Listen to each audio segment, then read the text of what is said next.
you'd find a seat, if you can find a seat. We're about to start the program.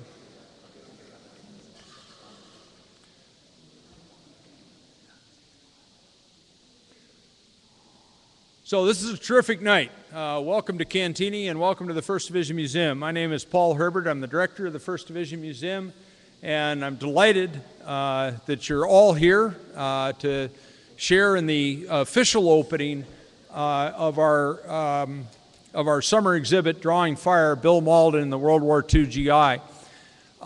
First of all, for those of you who have not been to Cantini before, we're delighted to have you here. This is the historic estate of the late Colonel Robert R. McCormick, who was the longtime owner, publisher, and editor of the Chicago Tribune. And he lived here. This was his country estate. When he passed away in 1955, he left it as a public park to the people of Illinois. And so it has been maintained by our parent organization, the Robert R. McCormick Foundation, ever since. Second only in the Colonel's heart to the Chicago Tribune was the 1st Division of the U.S. Army, in which he served in World War I. And he named this estate Cantini after the Battle of Cantini, in which he fought in May of 1918, America's first battle in the First World War. And he was devoted to soldiers and veterans for the rest of his life, often had them assemble here on the grounds when this was his home estate, and he was a great supporter of America's soldiers and America's servicemen and America's armed forces. And so that's why there is a First Division Museum here. He wanted a museum to his beloved First Division, and we carry on in that tradition with programs such as the one that we're having tonight. I'm going to introduce our guest speaker in just a second. I will make a deal with you, though. If you will silence your cell phones so that the speaker is not interrupted, I will promise that we won't run the dog tag machine while you're trying to hear what he has to say. Thank you very much for that. Most of you, I think, have been through the exhibit, and I hope after the speaker's remarks tonight that you'll go through it again. But the exhibit was the brainchild of our staff here. My job here is to make introductory remarks like this and sign papers that the secretary tells me that I'm supposed to sign. Other than that, the real work, whether it's genius or actually hard labor, is performed by everybody else, and the credit is theirs. I'd like to recognize a couple of people, first of all, who made this exhibit happen. The person whose idea it was and who got the concept approved and then used the concept in the exhibit design is our exhibits manager, Terry Bianchi. Terry, where are you? Way in the back with her hand up, because she's also the photographer.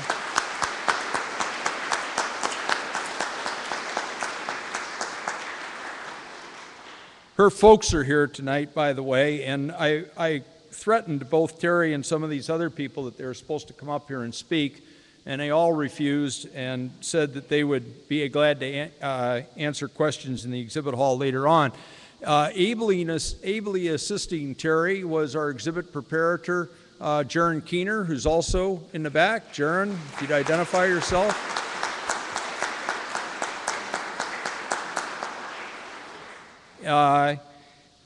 Pulling an exhibit together is, believe it or not, it's a whole lot of work, both physically and mentally. And not everybody who participated in it is present tonight, but it's a team effort. It consists of the research people down in our archives, the exhibit people who sort of do design and concept and layout and text writing, but it's also our curators. Part of the reason we did this exhibit is because we had World War II artifacts in our collection that aren't in the main exhibit hall, and we wanted people to have an opportunity to see them. But just putting artifacts out there sort of out of context is not the best way to do it, and so that was what I think is the brilliance of the exhibit concept. And so it was a team effort by everybody here on the staff to a greater or lesser degree, but the guy who pulled all of those folks together and kept the schedule on line and synchronized that collective effort was Keith Gill, who's in the back, the tall guy in the back, Director of Museum Operations.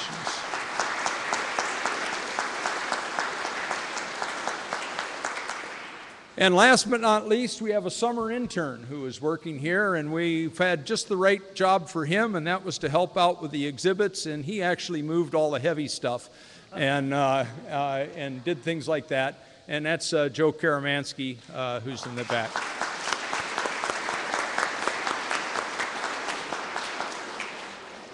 So thanks to all of you that participated in it, and when you're leaving tonight, if you got a chance and you want to tell somebody what a great exhibit it is, as of course you do, tell them, because it was their idea and they did the work.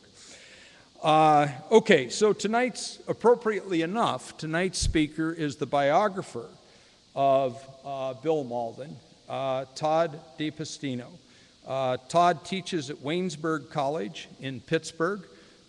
He also directs an organization he and I were talking about at dinner tonight called the Veterans Breakfast Club, which brings mainly World War II veterans, but other veterans together in different places around Pittsburgh in venues that are open to the public, where they can discuss their experiences and answer questions from the public.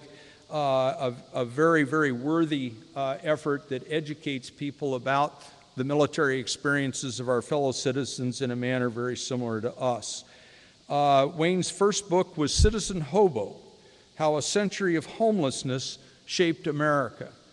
And then he went on to write, and that led him, in a way that he'll describe, to contemplate the experiences of people on the eve of World War II, and then on the mobilization of World War II and into the American Army. And that led him to his biography of Bill Malden, a very, very famous American cartoonist and war correspondent. He is also obviously the author of Bill Malden, A Life Up Front, and he is the editor of the collected works of Bill Malden, the first volume of which is Willie and Joe, The World War II Years. And so without further ado, it's my distinct privilege to introduce tonight's speaker, Todd Pastino.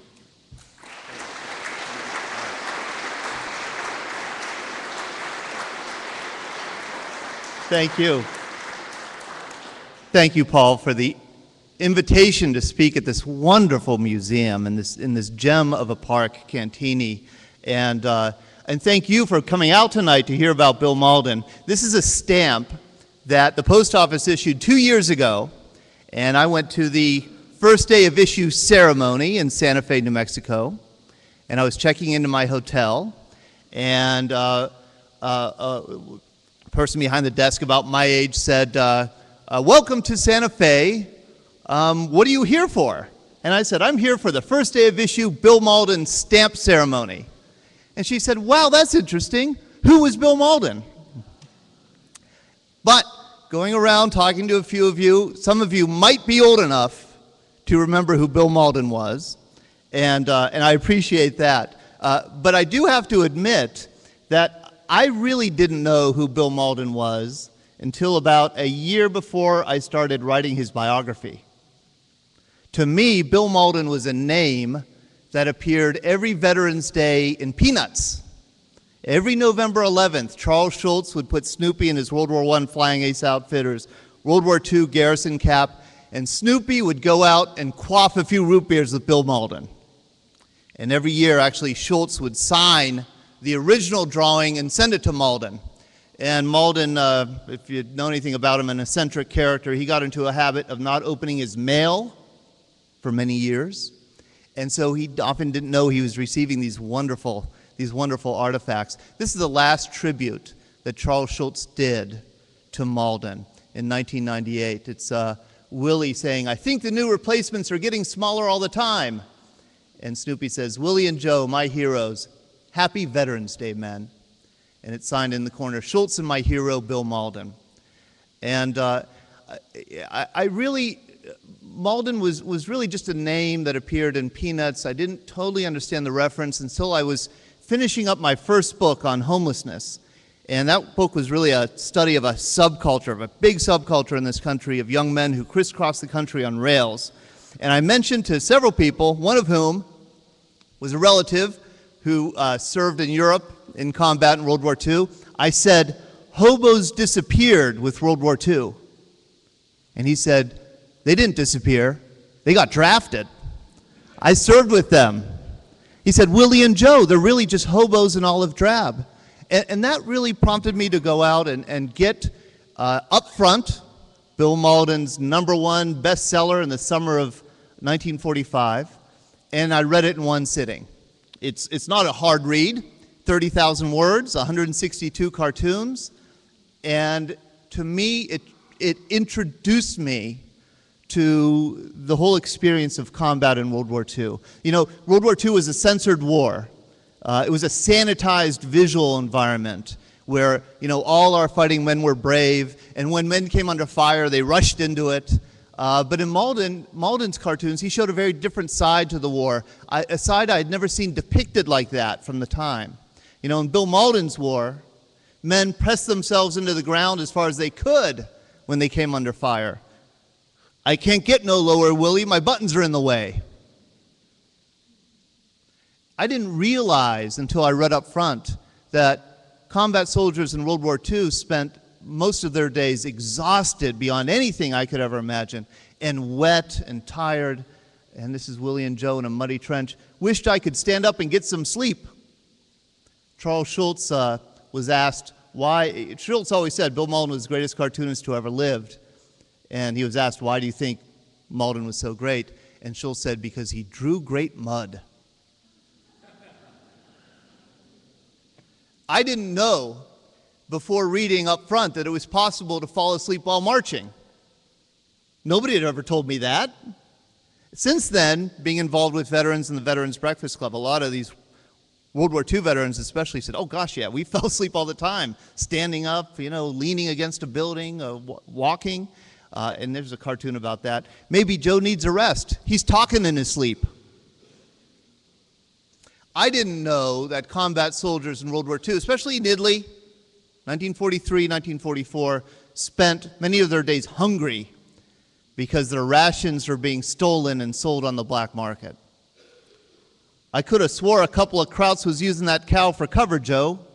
Go wake up the cooks. I didn't know what a gap there was between enlisted men and the officers. My apologies, Paul. A big gap between the officer class and enlisted men in World War II. You know, Malden called them two distinct and separate castes of people. And that gap would shrink immediately after the war with a series of reforms. But many of Mauldin's cartoons deal with this gap between the officer class and enlisted men. Beautiful view. Is there one for the enlisted men? I didn't know that ribbons and medals really didn't mean that much to combat soldiers in World War II. Mauldin did this cartoon after he was wounded near Monte Cassino in December 1943. Just give me the aspirin. I already got a Purple Heart. I finished up front my first read and really was amazed at how fresh the drawings were, how vivid the writing was. And so I started it again, and in the second reading, I think, is when I really started to note the depth to this book. There's a tragic sense in all that run through all these cartoons that I think is captured in this one. The tragedy of young men dying at such a young age. I've given you the best years of my life, says Joe to his Emmeline Guerin. And I thought of this cartoon in the summer of 2002 because just when I was reading and learning about Malden, he appeared in the news again.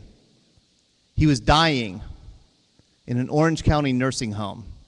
And I would later learn how sad and sordid his demise was. He was an alcoholic, you know, drinking a quart of vodka a day. He had early onset Alzheimer's. He had scalded himself in a bathtub, third-degree burns from his neck to his knees. And he would later die of those injuries. He didn't recognize friends or family. He didn't really speak. And one veteran heard that Malden was ailing and drove 300 miles to go visit him, Jay Grunfeld, and he sat with Bill, and he shared clippings and told him stories.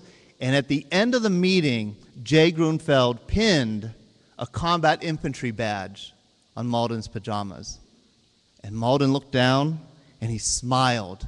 He knew exactly what that badge meant, beamed this big smile. And Jay said, "Bill, do you want me to come back?" And Bill uttered the first word he had said in weeks, "Yes."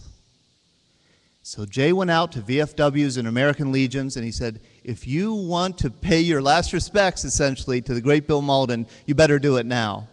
And veterans are the only people he's responding to.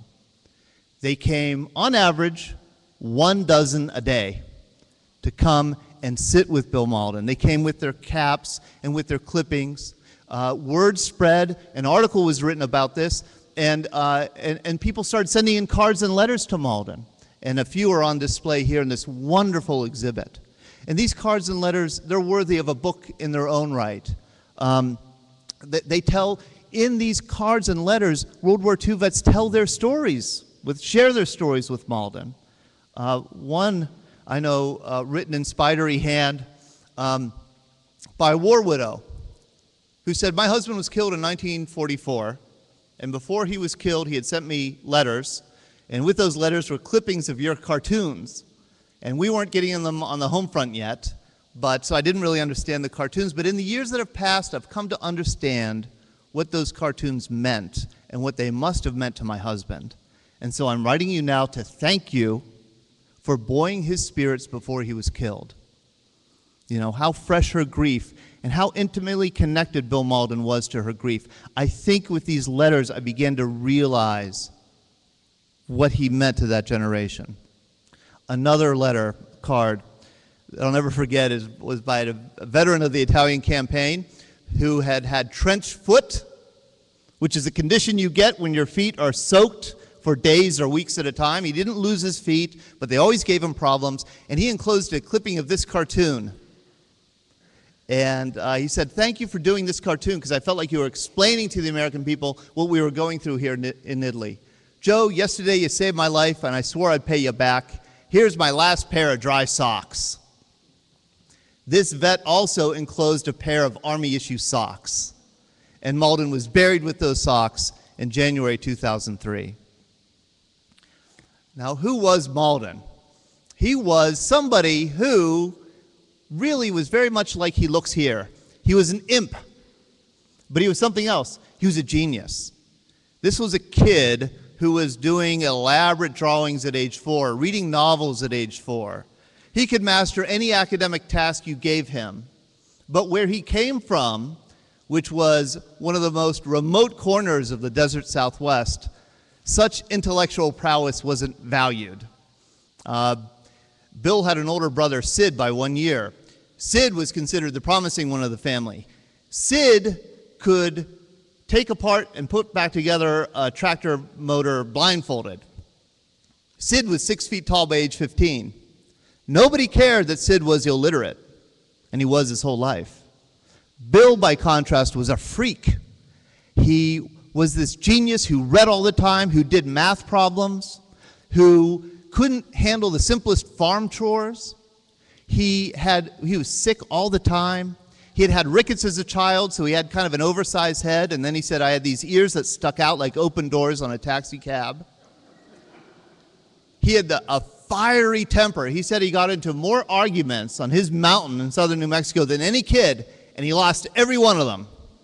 He remembers walking down a path near a general store, and 2 ranchers were sitting next to each other. And as Bill walked by, one rancher leaned over to the other and said, "If that was my kid, I'd drown him." He came from what we would call today a dysfunctional family.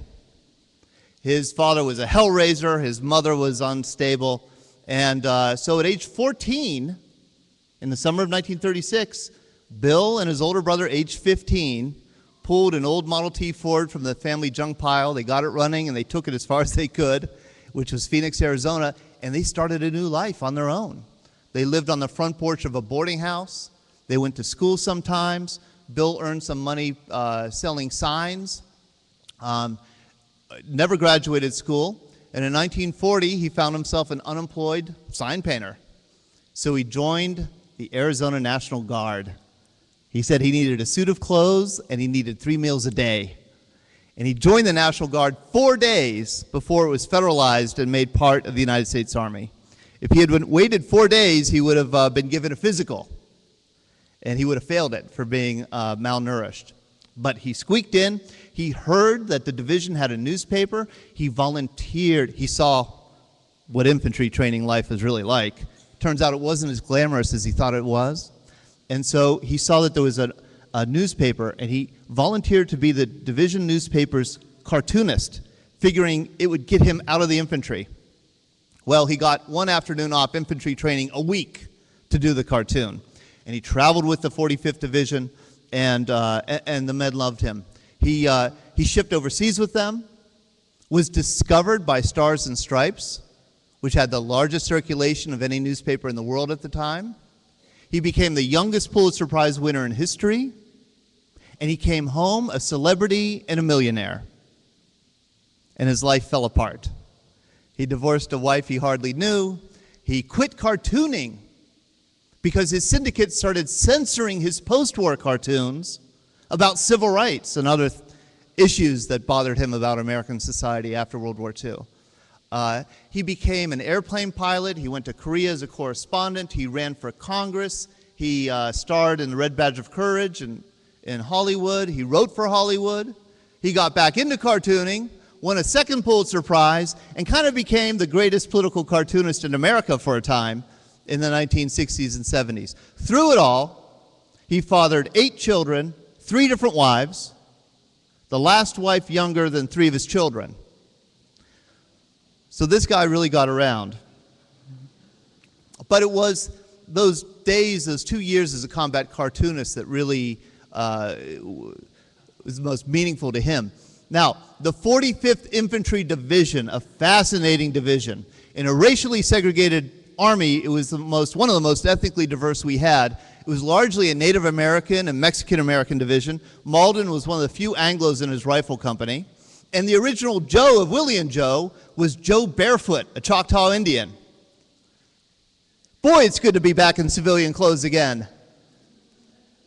Bill expected when Pearl Harbor happened, this was done before Pearl Harbor, Bill expected when Pearl Harbor happened that he would become a famous cartoonist because there was all of a sudden, overnight, there's a hunger, a need for military-themed cartoons. You know, Lil Abner goes into the Army after Pearl Harbor. And Malden peddled his portfolio around and got nothing but rejections. And he didn't understand why. But he would soon learn it was because nobody cared about Army infantry cartoons. Because Army infantry was not expected to play much of a role in World War II.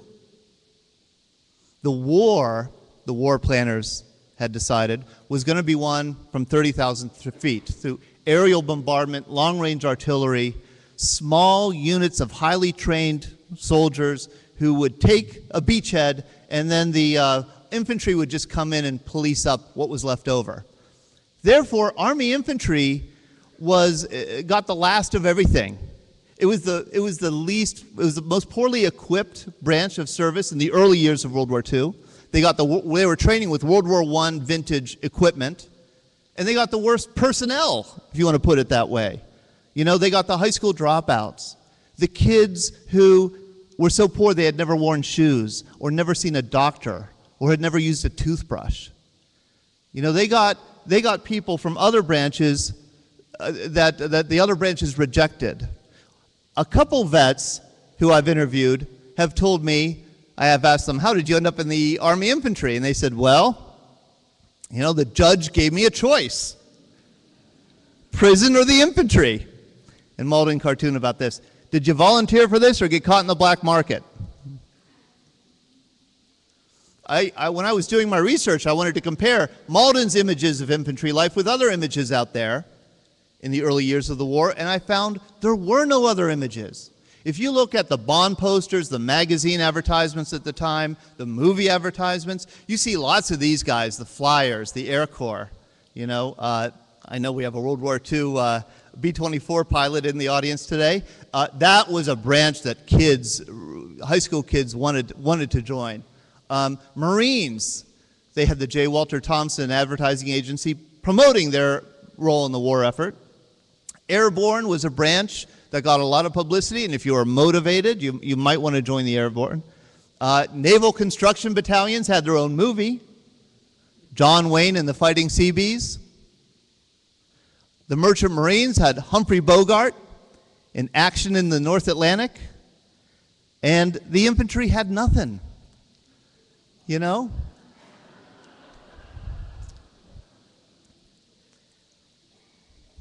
I think that Bill Mauldin would have gone down in history as a cult hero of the infantry, a kind of cultural footnote in the history of World War II, except for one thing, and that is the American war plan, which was so neglectful of the need for ground troops, broke down. And it broke down exactly where Malden landed with the 45th Division in the fall of 1943, southern Italy. It was in that brutal and now often forgotten Italian campaign that the War Department and the White House realized for the first time that no amount of aerial bombardment was ever going to evict the Germans from those mountain bunkers. You know, Italy and all of Europe would have to be taken the hard way, and we were going to need masses, millions of ground soldiers to do it. So all of a sudden, there's a need to promote and publicize the role of Army infantry in this war. And the War Department actually experimented with some glamorous images of infantry life, and nobody was buying it. But what they did find is that infantry soldiers themselves responded very powerfully to these images. They identified very closely with these images of grungy Willie and Joe. I've got a hangover, does it show? I had to stop when I was doing my research, writing the book. You know, there are times when you're writing a book when you do have to stop and think. And one time I stopped and thought, what was it like for people on the home front in April 1944 to see these images for the first time? Did anybody complain? Did anybody get upset over it? And so I did an experiment, and I took newspapers from April 1944 from around the country, and I looked to the letters to the editor. Did anybody write their editors complaining about Mauldin's cartoons? And I found that they did. They did. There were a lot of people writing, and they all say pretty much the same thing. This is an insult to our fighting men. I find these cartoons offensive. One great one says, "My boyfriend doesn't look like this. You know, he's a clean-cut kid." I think it took Americans a while to catch on to what Malden was trying to tell them about infantry life. Just like I think it took me a while to catch on to what Malden was trying to tell me about infantry life. You know, I am not trained as a military historian. I came to this as an American social and cultural historian. It was the cartoons that drew me in. I feel like I didn't understand war or military life without being drawn in by the cartoons. And I think that's exactly what this wonderful exhibit does. For those of you who might not be familiar with military life or World War II, you see the cartoons want you to learn more, and that's what happened to me. And I think what Malden was trying to teach Americans was that, you know, life in combat isn't pretty. You go for a long time without bathing, for example. In our Veterans Breakfast Club group, I remember very well a year ago or so, I walked past a table of all World War II Army infantry veterans, 8 of them, circular table. They were having a debate. Who went the longest without a bath during the war? No thanks, Willie. I'll go look for some mud that ain't been used. He taught Americans a simple fact that I'm sure they had not considered, and that is, you know, when you live in a foxhole and you got to go, you have some choices to make. Wish to hell I wasn't housebroke. Malden taught America, I think, that, you know, only 5 to 10% of those in the Army were on the front lines. The rest were serving in relative safely in the rear. And Malden's cartoons constantly kind of play upon this contrast between those up front and those in the rear, like this one. That can't be no combat man. He's looking for a fight.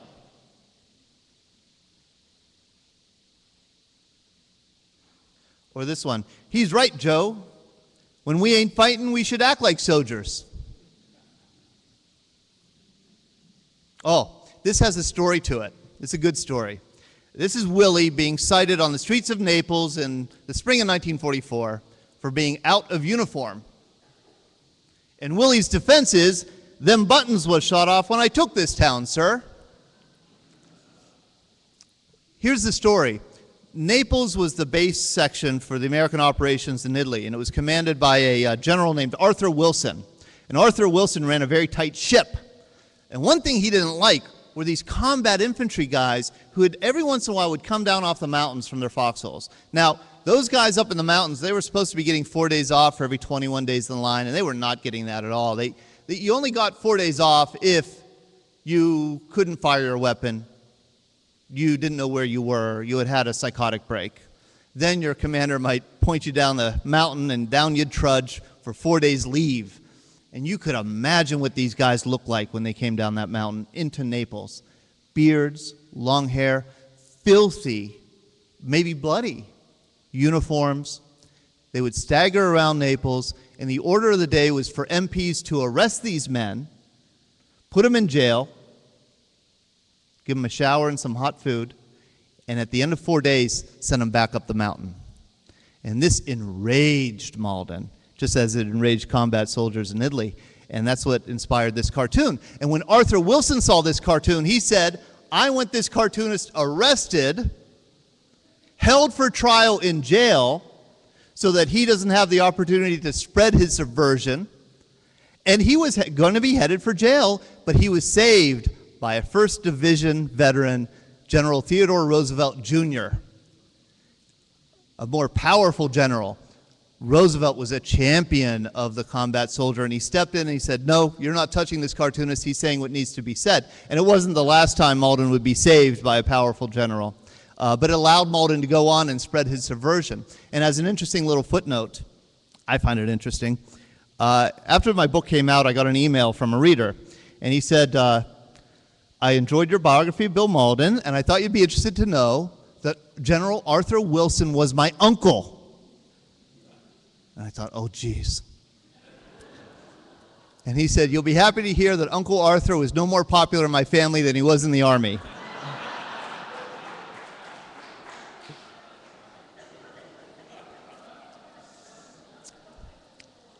You know, it was a grim world that Malden was really showing Americans. It was one that, just like today in combat zones, I think soldiers think pretty quickly there's a really good chance this is not going to end up well. This is the only Malden quotation that's in the Oxford Book of Quotations. I'm beginning to feel like a fugitive from the law of averages. It was called battle fatigue, and you weren't allowed to talk about it. The great Scripps Howard correspondent Ernie Pyle, who actually helped discover Malden, 3 times tried to write about battle fatigue in his columns, and each time he was censored. The first signs were the 1,000-yard stare. I think Malden, I think the look in Willie and Joe's eyes is Malden's attempt to convey what was happening to these men on the front lines. When I've interviewed Stars and Stripes reporters for the book, many of them said they'll never forget the looks in their eyes when they were on the front lines, the looks in these guys' eyes. And Willie has that look, and he's unbandaged, and he's in a field hospital, and one of the officers said, I think he should at least try to lie at attention. One of the few ways that the men had to relieve the stress was through alcohol, and many of Malden's cartoons deal with alcohol. You know, Americans had a tough time getting drunk in World War II. Germans were issued liquor with their rations, as were the British, but the Americans had to steal it and had to make it themselves. Hell of a way to waste time. Does it work? Don't startle them, Joe. It's almost full. You know, the Germans knew about the American predicament in Italy. They knew that the Americans were starved for alcohol. So when the Germans very methodically retreated up the peninsula, they would evacuate a village, and one of the last things to do would be to go into the wine cellars and destroy all the wine. And the first place the American soldiers would go would be into those wine cellars looking for the wine, and they would often come upon the scene of catastrophe. Them rats, them dirty, cold-blooded, sore-headed, stinking Huns, them atrocity-committing skunks. The Italians liked it when the Americans came in because the Americans, all you had to do was label a bottle liquor and the Americans would buy it and drink it. The Germans were hard to sell to. So here's Hans and Fritz, two German soldiers. They appear every once in a while in Mauldin's cartoons. We must be retreating, Fritz. They're watering the vermouth. You know, I knew at some point when I was writing the book that I would have to address a serious question, and that is, how did Malden get away with this? How did he get away, a 22-year-old kid, get away with a cartoon like this one, this beautifully composed drawing, which won him the Pulitzer Prize in May of 1945. This drawing which, when you look at it, you can't tell at first glance who's good guy, who's bad guy. And the caption is very caustic. Fresh, spirited American troops, flushed with victory, are bringing in thousands of hungry, ragged, battle-weary prisoners. News item. How did Malden get away with exposing as a lie the sanguine propaganda that Americans were getting back home, that we were winning every battle, and that the enemy was cutting and running? How did this kid get away with this stuff? And I wrestled with this question until I found the answer in the National Archives in a really important document written by General George C. Marshall on, I believe, September 1st, 1943, and sent to all theaters of operation around the world. One of the most important telegrams of the war. Because in it, Marshall explains to all commanders everywhere that the publicity campaign that the War Department has pursued to promote the war effort has failed to meet our expectations. He goes on to explain, we're being too optimistic. 30% of the American people are believing the propaganda, and therefore they are getting impatient with the war. They're getting impatient with wage and price controls, with rationing. They're getting impatient with their loved ones being overseas for 36 months at a time. If we're winning every battle, why isn't my son coming home? Marshall says we need to sober the American people. We need to level with them and tell them that the enemy is lethal, the war is going to be a long, difficult slog, and that there are men overseas who are sacrificing more than you are at home. So for the first time, the War Department approved an image of American war dead, and it appeared in the September issue of 1943 of Life magazine. 3 dead Americans at Buna Beach, New Guinea. It was the first photograph ever that Americans had ever seen of dead Americans on the battlefield. And in the subsequent telegrams, Marshall singled out the cartoons of Bill Malden are exactly what the American people need to sober them about war.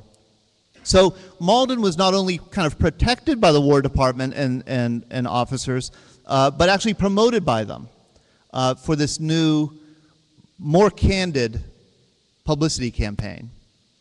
But you know, no matter how many times some officers were told not to touch Bill Malden's stuff, some hated Malden so much that they couldn't resist. And I thought I would end my talk by talking about the wonderful rivalry between 3-Stripe Sergeant Bill Malden and 3-Star General George Patton.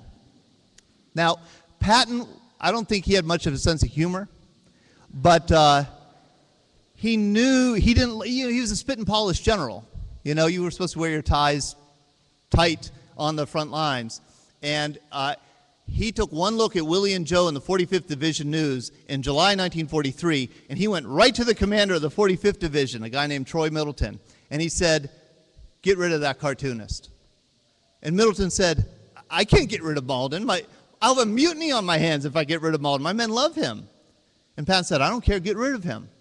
And Middleton said, "Put it in writing."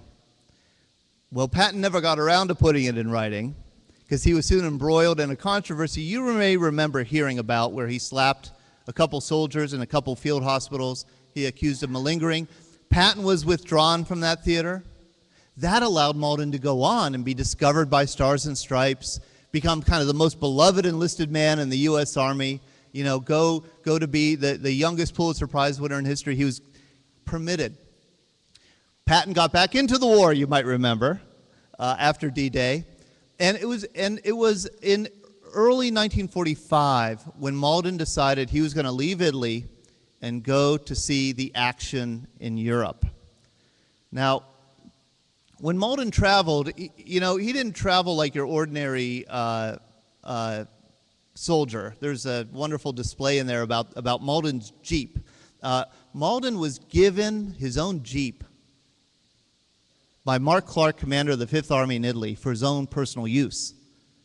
This is against regulations. Individuals are never given their own Jeeps. So the Army had to create a unit called Bill Malden. And he was the driver, and he was the passenger, and he was the motor pool officer. And he was given a stack of passes that could get him through any roadblock. He wore a tanker's jacket normally, paratrooper jump boots, given to him as a gift. They cost $100 on the black market. Paratroopers weren't even getting them. He wore this crazy hat, the Russian-style hat from the 10th Army Division. He didn't salute, you know, on Stars and Stripes, you called officers by their first names. He wore his hair longer than regulation. And when he had his Jeep, he got his Jeep, he tricked it out. I mean, he painted Willie and Joe on the sides, created a blackout shelter for it, this is such a Malden thing to do, he found old red leather bucket Lancia seats in an Italian junkyard. He extracted them from the Lancia and put them in his Jeep. So here he is driving along in southern France. He arrives in southern France. He decides he's going to go check out the Battle of the Bulge, learns from Stars and Stripes that the Battle of the Bulge is over. So he decides he has some time on his hands. He's going to go to Paris and have some fun. So he gets in his Jeep and he drives to Paris. He stopped at a roadblock. The MPs take a look at this crazy guy with this crazy hat, driving this crazy Jeep. They order him out of the Jeep and they place him under arrest. And he said, "I'm Bill Malden." And they looked at him and said, "We've never heard of you." He had done so many anti-MP cartoons that they were getting back at him. So he convinces them, they say they're taking him to jail. He convinces them, "Don't take me to jail, take me to the Paris office of Stars and Stripes." And he said I would have been better off in jail, because he arrived at the Paris office of Stars and Stripes just at the time when the whole staff was having a meeting about all the trouble his cartoons were causing them. General Charles de Gaulle had written complaining about Malden's cartoons about the French. General John Lee, who was quartermaster-in-chief of Europe, he wrote a letter complaining about Malden's cartoons about the bad supply situation in Europe. And just that day, they got a 3-page single-spaced letter from General George Patton saying, if Stars and Stripes did not remove Malden's cartoons, he was going to stop distribution of the paper to his entire Third Army. This was a problem. Such a problem, Ike got involved. Eisenhower loved Malden's cartoons. He thought they were funny, and he thought they were good for morale. But he also liked his brilliant general, and he also was concerned his general has this habit of getting distracted by controversies. So Eisenhower's solution to the problem was to order a man-to-man, face-to-face, sit-down, no-rank meeting between Patton and Malden so the two men could sort the problems out. Malden said, "I'd rather not do it, sir." He was told it wasn't an option. He was told he had to drive 200 miles east to the Ducal Palace of Luxembourg and have a meeting with Patton. And Malden said, "Driving 200 miles is a long way to get your ass chewed." He remembers very clearly, he did this from memory, those great oak doors opening up. And across what looked like a football field's worth of Baroque carpeting was this huge desk. And behind the desk, this remote little figure. And you could barely see it here, but next to the desk is a chair, and in the chair is Patton's beloved bull terrier, Willie. Malden said it was like looking at father and son.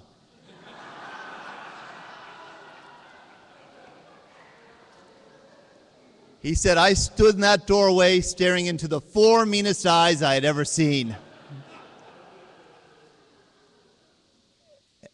Malden strides in, snaps a sharp salute. Patton orders him to sit down and begins to lecture him for 45 minutes. What the hell are you trying to do, causing insubordination? He said, the Krauts ought to pin a medal on you. And then Malden said he pulled open a desk drawer and he peeled off, and Malden saw that in the drawer was nothing but clippings of his cartoons. He said, that's when I realized I was in trouble. Patton peeled off the top cartoon, and he dangled it by the tip of his thumb and forefinger as if it were contaminated. And he said, what the hell are you trying to do with this cartoon?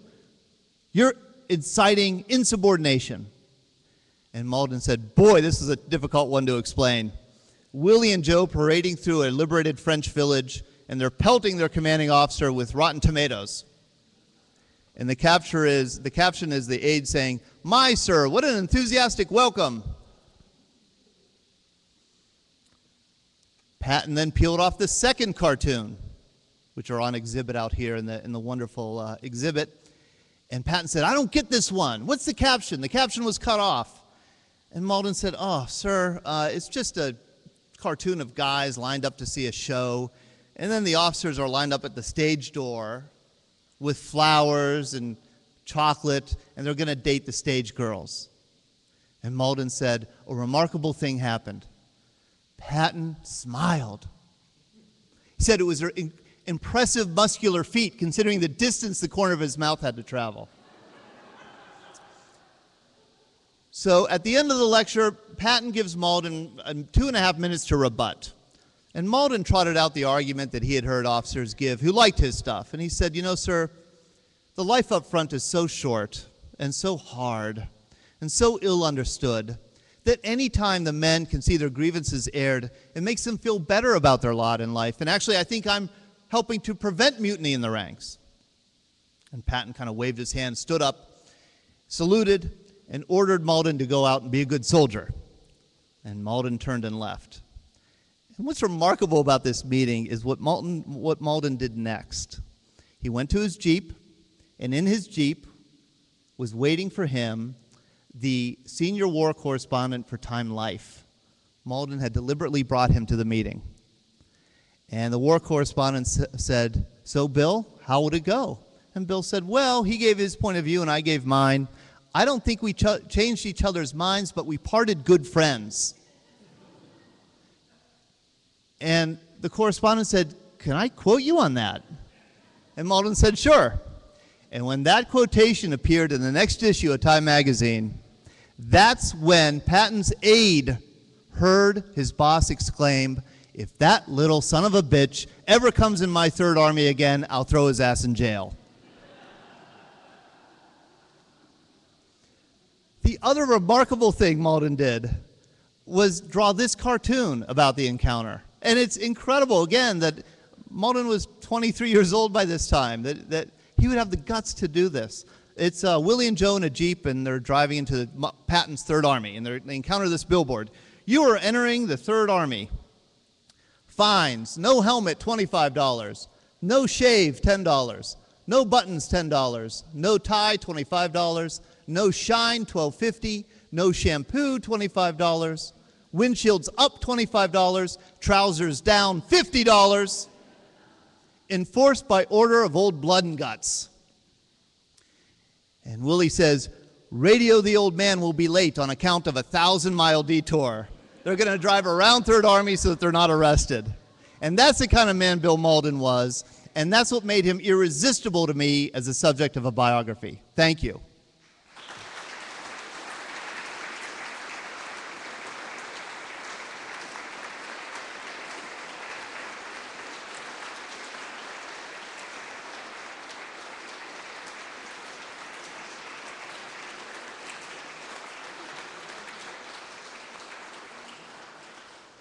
I wanted before questions, and I do absolutely welcome questions, but could all the veterans please stand or raise your hand?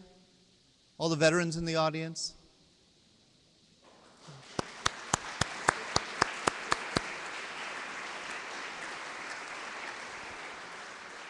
And could please all the World War II veterans in the audience who were in the service when these cartoons came out, if you could stand or raise your hand.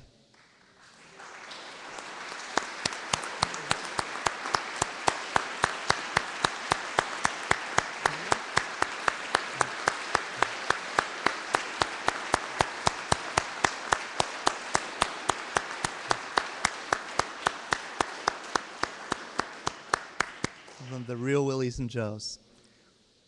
We're going to take a few minutes here for Q&A, and there's folks in the back. I'll try and point to people, but we've got mics, and we'd appreciate that you wait until you're handed a mic so that we can pick you up. We are web streaming this among other things, and so we want to be able to capture the questions. Okay. First question right here. Hi, thank you very much for your presentation. It was absolutely outstanding. Question for you, was there any sort of like an equivalent person doing this in the Pacific Theater? Oh, good question. No, MacArthur wouldn't allow it. MacArthur didn't like Malden. No, there wasn't. Not that I know of. I mean, there were local cartoonists, but there was no cartoonist kind of, cartooning for an entire theater. Malden, in fact, was very concerned that he was going to be sent to the Pacific after victory in Europe. And he had enough points to get out, but he was, if you remember the point system, but he was concerned that he'd be declared essential to the war effort and sent to the Pacific. And he did not want that because his good friend Ernie Pyle had been killed there, and he did not think that he would survive it. Malden worked by going to the front lines for a week at a time, living and working and breathing in the sights, smells, feels, sounds of the front lines. Then he would go back to the rear for a week and do a week's worth of drawings and then go back to the front. That took a real emotional, psychological toll on him. Ernie Pyle is the one who told him he had to drink. When you go make that journey back to the front, you've got to be drunk to do it. Malden was a teetotaler before he went to Europe, and he came out of the war an alcoholic.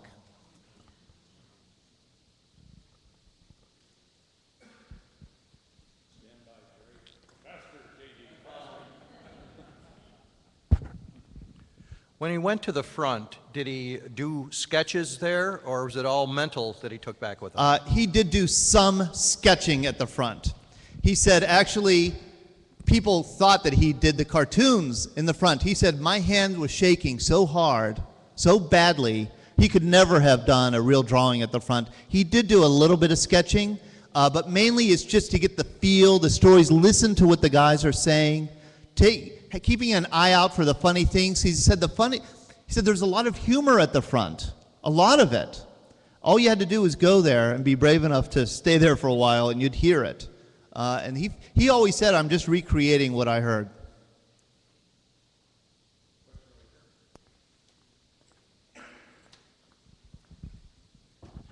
What happened to his original artwork? I assume it's very collectible, but where is it now? And can you go see the original artwork? Wonderful question. Malden's original artwork resides in a number of places. He gave a lot of his original artwork away. He gave a lot of original drawings to officers. He donated most of the World War II cartoons that he could get his hands on to the 45th Infantry Division Museum in Oklahoma City, Oklahoma, and they have it today. Some of it is on display, others are kept in a vault. He gave some of his original artwork, I think about 1,700 drawings, to the Library of Congress. Maybe 50 of those are from World War II. The rest is from his post-war cartooning career, and it's a wonderful collection. So mainly the Library of Congress and the 45th Infantry Division. And then, I'm sorry, the family also still has several thousand. I can remember being surprised to see Bill Malden in the Red Badge of Courage for the first time. How did that come about, and why was he even interested in being in a movie? Oh boy, great question. That's deserving of a whole chapter in of itself. Bill Malden and Red Badge of Courage. John Huston, Malden had met John Huston in Italy during the war. The Battle of San Pietro, John Huston had done the wonderful war documentary. The only war film worth a damn, said Bill Malden, was Huston's working. Huston also did Let There Be Light. And so after the war, Huston approached Malden and said, I want to make a film of the Red Badge of Courage using real veterans of World War II. So he cast Audie Murphy in the lead, and then Bill Malden. What a disaster that was. Audie Murphy and Bill Malden had very similar backgrounds, and Malden understood and really liked Audie Murphy a lot. Audie Murphy hated Malden, and I won't use the term that Murphy called Malden, but he said, you know, he was a rear echelon ink slinger, and he didn't respect Malden at all. And at one point in the movie, in the script, it called for Audie Murphy admitting to Malden that he had run away in fear. And Murphy said, I can't do it. I can't tell this man that I'm afraid. So Malden, actually in the movie, Malden admits to it first. But it was, Malden did it for the money. And he had, at that point, he had quit cartooning, so he needed some money, and he was writing a novel, and he was doing all these other things. And it paid good money, but boy, they cut that. He thought it was a pretty decent movie, and they cut it down to a little over an hour, and he left Hollywood forever. Maybe I won't need this. A little antidote for your liquor. We had a little trouble on the Rhine River, but my guys in the mountains there found all the liquor and all the champagne in it, and they filled all the gallons. A little teetotaler me, well, I drank water. I didn't have water for about 2 weeks, but then the order came down with the doctor say, that was kind of bad stuff. We have to dump it all. You should have seen grown men cry.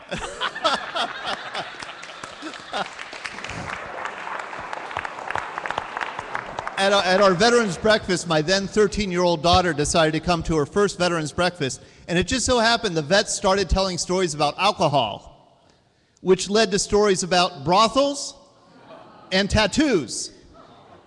And we got back from the breakfast, and I said, boy, Ellie, you got a real education, didn't you? And she said, yeah, but when they were telling those stories, I pictured them all as 18 years old, and I understood it. And I thought, how wonderful. When you see the picture of Bill Malden, he looks so young and clean-shaven, and yet the caricatures that the people are so different than the way, and I bet they look more like he looked than that. What was his rationale for that? That's a wonderful question. I've always thought that Willie and Joe look kind of old. And he always said that, of course, when they went overseas, they were young, but they aged very quickly overseas. He said he always drew them older than they really were in years because they were kind of old emotionally. And he felt actually also very guilty about Willie and Joe surviving the war. He said all the real Willies and Joes he knew, all of them, every one, was killed, captured, or wounded. Everyone. Not one of them was left from his rifle company. And he wanted to kill them on the last day of the war for that reason. And his editor wouldn't let him. That was one of the few times he was censored. Would not let him do a cartoon, killing Willie and Joe on the last day of war. So he brought Willie and Joe home with him. But I agree with you, Willie and Joe look very old. They don't look like kids. Yeah, one question. How was Malden accepted by the other correspondents like Hemingway and Capra and Thompson and the writers of the time as he was working his way through Europe? Malden was very much admired by the civilian correspondents because Malden was a rifleman. He was in it and of it. That's what separated Malden, I think, from the other correspondents. He was in the army. He was a rifleman himself. When Malden landed in Sicily, he said he realized right away that unless he started producing really good cartoons for his tiny little 45th Division News, he was going to be given a rifle and sent to the front lines. He never forgot that he was an infantryman first. He felt his cartooning was actually his way of staying out of combat. That was a guilt. He lived with that guilt the rest of his life, that he had evaded combat using the cartoons. So because Malden was so close to the infantry life, he was very much seen as an insider by the other correspondents and very much admired for that.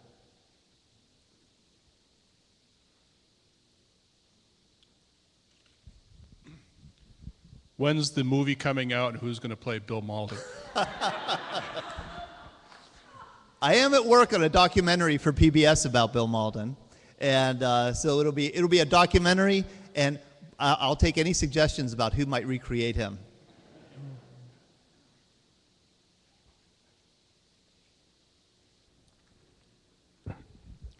How close was he to ever being killed in action, and was his cartoons after that situation reflective of that at all? He did come close several times. He was wounded by a mortar shell, and he said he got cut worse than crawling through barbed wire in New Mexico, but he got a Purple Heart for it. But I guess the real close call he had was during in Naples. He was working in a studio. It was in a little room in the Galleria Umberto, and there was an air raid. A German plane was flying overhead like they did every single day at 5 o'clock and drop a bomb in the harbor like they did every day. And so he was just going to stay in his room and keep working. He said, but a young lady came to his door and asked him, said, "I'm afraid, will you go down in the bunker with me?" And he said, "How could I resist?" So he went down in the bunker. He's looking to make it with this girl. And after the air raid comes back, and his room's destroyed. He would have been killed if he hadn't. So he said, there's a lesson in there somewhere.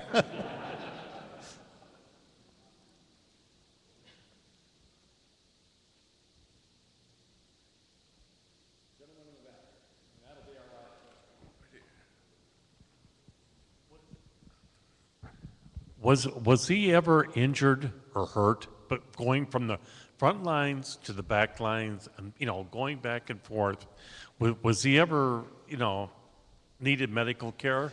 No, he never did. He said there was one, he was at Anzio driving his Jeep, and he said a German artillery person definitely had him in line. They shot behind him as he was driving down the road, shot in front of him, and he swerved quickly off the road, and he eluded the third shot, which we landed right on him. But he was never hit. No. Thank you very much.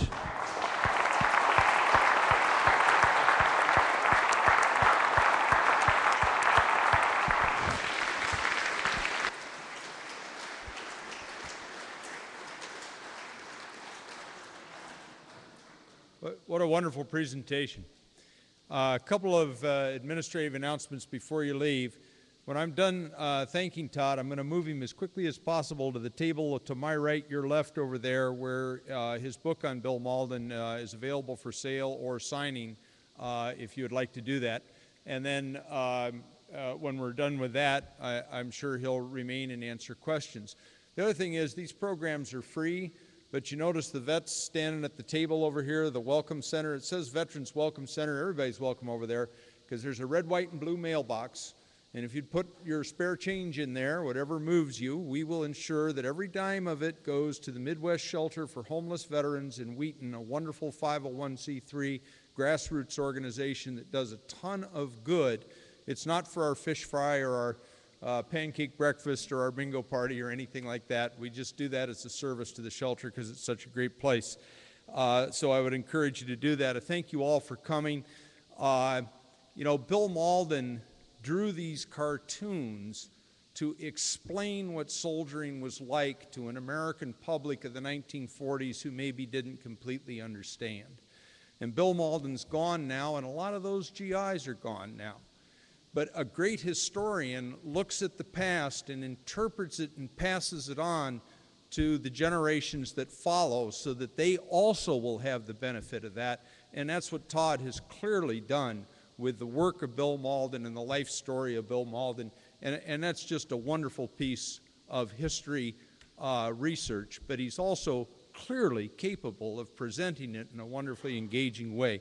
And so we truly thank you for doing that, Todd. We're a cheap date. We don't,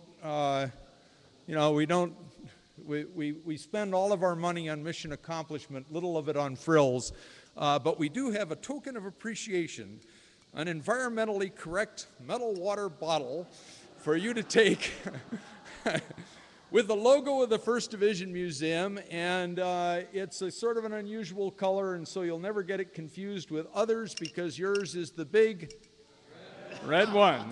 Thank you. Thanks so much, Todd. Now, Willie and Joe would like it if there were liquor in here. Thanks for coming, folks.